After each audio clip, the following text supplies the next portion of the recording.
Hello everyone, आज हम नया टॉपिक स्टार्ट करने जा रहे हैं। टॉपिक का नेम है cell line. A cell line is a group of cells that are formed from the sub culture of primary culture consisting of a pure culture of cell.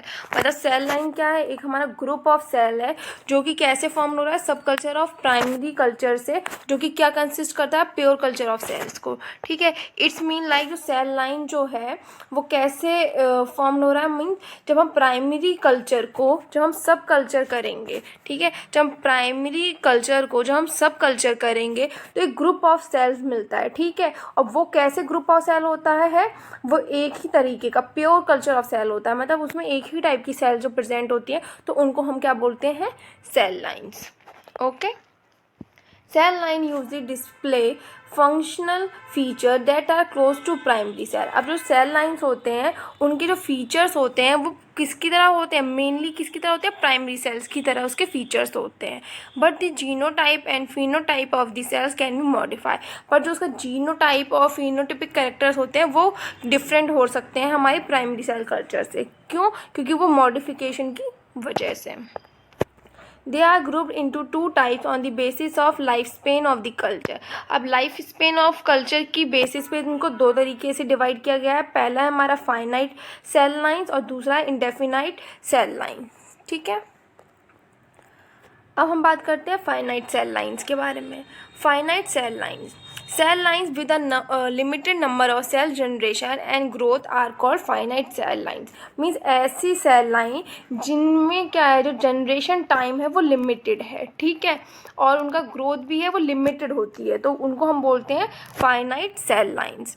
These cells are slow growing. अब ये जो sales हैं वो कैसे होती हैं? Slow growing sales होती हैं। मतलब इनका जो ग्रोथ का टाइम है वो धीरे धीरे ग्रो करेंगी। ठीक है, तो इनका जो टाइम पीरियड होता है वो होता है 24 to 96 आवर्स के बीच में ये ग्रो करती हैं। These cells are characterized by increased dependence and density limitation। अब इसका मीन्स क्या है कि हमने देखा था कि वहाँ पे दो टाइप्स की हमारी सेल्स थी ना, एक एडरेंट सेल और एक suspension cell.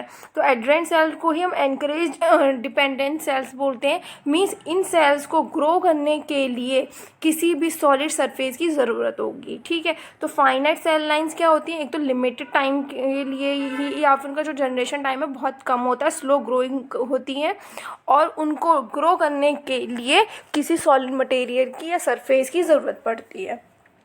The number of cell division and lifespan depends on a number of factors like cell lineage differences, species, culture, condition and media। मतलब ये इनके जो फीचर, मतलब स्पीसीज टू स्पीसीज क्या होती है, ये सेल डिवीज़न और जो लाइफ स्पैन है वो डिपेंड करते हैं। कुछ स्पीसीज होती हैं जो उनमें क्या होता है कि वो बहुत टाइम तक जनरेट हो सकती हैं, कुछ होती हैं वो बहुत जल्दी जनरेट हो जाएंगी।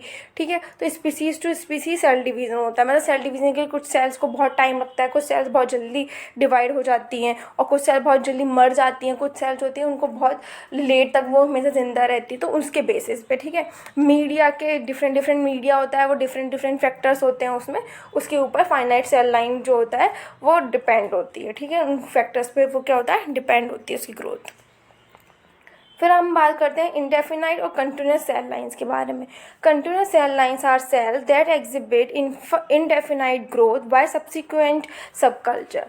मीन्स मान के चलिए जब हम प्राइमरी कल्चर को हम जब सब कल्चर करेंगे तो वो एक टाइम पे क्या है, इंडेफिनाइट ग्रोथ आ जाएगी सेल्स के अंदर। मतलब सेल जो है वो कितनी भी हम ग्रो कर सकते हैं। ठीक है, इंडेफिनाइट ग्रोथ हो जाएगी। ठीक है, उनको हम सब कल्चर करते रहो, वो कंटिन्यू क्या होगी, वो ग्रो होती रहेंगी। तो ऐसी सेल्स को हम बोलते हैं कंटिन्यूस सेल लाइन्स। ठीक है, these cells divide rapidly with generation time 12 to 14 hours and have potential to be subculture indefinitely। इनका जो जनरेशन टाइम जो होता है वो होता है 12 to 14 आवर्स होता है, और इनके पास क्या होता है? पोटेंशियल होता है कि वो जब सब कल्चर करते रहेंगे, हम करते रहेंगे, मतलब कल सब कल्चर किया 1 फिर 2 3, तो ये हर एक कल्चर में डिफरेंटली ग्रो करती रहेंगे। इसीलिए हम इसको इंडेफिनाइट ग्रोथ मतलब ग्रोथ बोलते हैं इसमें। The cells in the continuous cell lines can be transformed. अब ज़रूरी तो नहीं है कि हर सेल ही जो है वो इंडेफिनाइट ग्रोथ को एक्वायर करे, कुछ फीचर्स ही तो उसमें कुछ हुए होंगे ना, कुछ अल्ट्रेशन, कुछ म्यूटेशन आई होगी, तभी तो वो इस तरीके का वर्क जो है वो परफॉर्म कर रही है। तो इट्स मीन क्या है, वो अपनी सेल लाइन से क्या हुआ, वो ट्रांसफॉर्म हो गई। और ट्रांसफॉर्म कैसे हुई है, उसमें कोई या तो कोई जेनेटिक अल्ट्रेशन हुआ है या फिर कुछ ट्यूमरजेनिक प्रॉपर्टीज़ आ गई हैं, ठीक है। These cells can even grow on the top of each other to form a multi-layer structure on the culture vessel। ठीक है, मान लो कोई कल्चर वेसल है, ठीक है, उसमें पहले एक लेयर बनी है, अब उसके बाद मान लो वहाँ पे स्पेस ख़त्म हो गया, तो वो जो सेल्स हैं अब वो क्या करेंगे, सेल के ऊपर सेल्स बनाना स्टार्ट कर देंगे। तो ये इसका क्या है, कंटिन्यूअस सेल लाइन का फीचर है। और जो हमारी फाइनाइट सेल लाइन था उसमें से वो मोनो लेयर बनती है और यहाँ पे मल्टी लेयर्स बन सकती हैं, ठीक है। तो ये हमारा इसका पूरा बेसिक इंट्रोडक्शन था। आई होप आपको ये पसंद आया होगा। प्लीज़ लाइक एंड सब्सक्राइब कीजिएगा एंड आप प्लीज़ इन सब के सारे नोट्स आप क्लियरली बनाते रहिएगा, या फिर आप इन सब के स्क्रीनशॉट भी ले सकते हैं, जो कि आपके फर्दर एग्ज़ाम या कोई भी नॉर्मल कॉलेज का कोई टॉपिक है या स्कूल का कोई टॉपिक है उसके लिए बहुत ज़्यादा यूज़फुल है। Thank you so much.